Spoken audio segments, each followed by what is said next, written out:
The Male Controlling Gaze and Sexual Objectification, Annalise Souza, Cassidy Imre, and Georgia Benedek. Table of contents. Firstly, we'll be tackling what is the term male gaze. Secondly, how does the male gaze contribute to sexual objectification? Thirdly, where the male gaze and sexual objectification are showcased. And fourthly, an intersectional analysis of the male gaze. Introduction. The concept of the male gaze reinforces power and control by limiting women's agency and reducing them to their appearance, further contributing to sexual objectification in everyday life and media. In this presentation, we will cover topics such as sexual objectification and how it is portrayed in the media, in examples such as Black Widow and Foxy Cleopatra. Finally, we'll be looking at how the male gaze can be analyzed through an intersectional lens. The male gaze as a term. The concept of the male gaze was coined in 1975 by film theorist Laura Mulvey, who understands the ways in which women are portrayed on screen by men as deliberate and degrading. Quote, "In a world ordered by sexual imbalance, pleasure in looking has been split between active male and passive female. The determining male gaze projects its fantasy onto the female figure, which is styled accordingly." End quote, Mulvey 808. In this, the male gaze can be understood as the forced submission of women into sexual objects, made to be observed and lusted after on screen, rather than viewed as complex characters. Thus, through this gaze, women are reduced to their sexuality and robbed in their personhood. What is the male gaze and sexual objectification? Significance. Module 3 on gender representation highlighted the male gaze and sexual objectification. These topics are significant to the study of gender because they highlight how women are frequently portrayed in popular culture and media in ways that cater to heterosexual male viewers. Sexual objectification. Sexual objectification limits individuals, but most commonly women, to objects of visual pleasure, valuing them primarily for their physical appearance rather than their personalities, intelligence, or agency.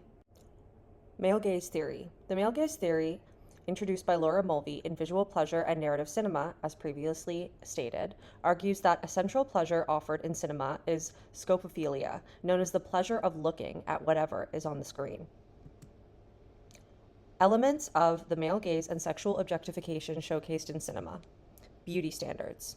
Media representations promote attractiveness as being, quote, white, able-bodied, slim, personifying the California beautiful body, end quote, Glapka 2.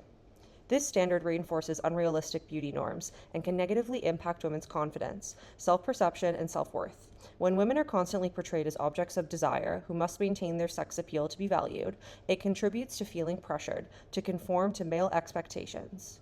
Therefore, examining the male gaze is essential for understanding how media continues to influence gender roles, identity, and inequality.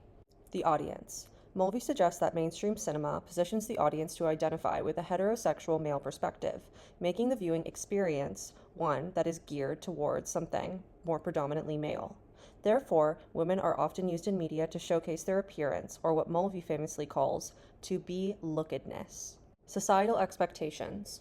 Rather than giving female characters interesting stories, lines, or substance, they are frequently displayed in ways that emphasize beauty, desirability, and sexual appeal.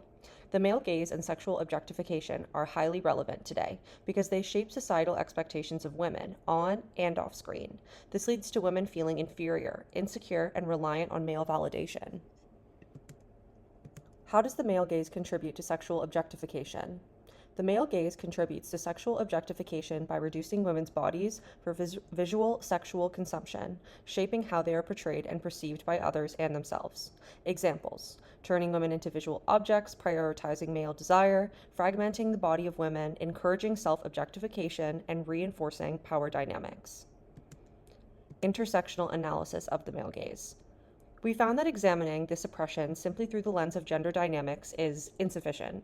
Understanding the uniquely dehumanizing ways in which women of color are portrayed in film is paramount to a more nuanced view of objectification on screen. Specifically, understanding the male gaze as rooted in Eurocentric, patriarchal conceptions of masculinity, which prioritize not only the denigration of women and the empowerment of men, but also whiteness as a normative ideal and capitalism as king. This concept is explored in detail by Margaret M. Russell, who uses Mulvey's concept as a baseline for more nuanced considerations of this gaze. Specifically, she outlines three key aspects of the dominant gaze, through which power imbalances, not just in gender, but in race and class, are reproduced.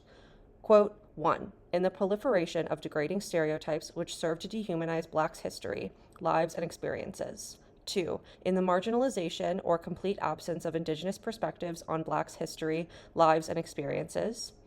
And 3. In the co-optation or Hollywoodization of obscenely racial themes to capitalize on the perceived trendiness or fashionableness of such perspectives.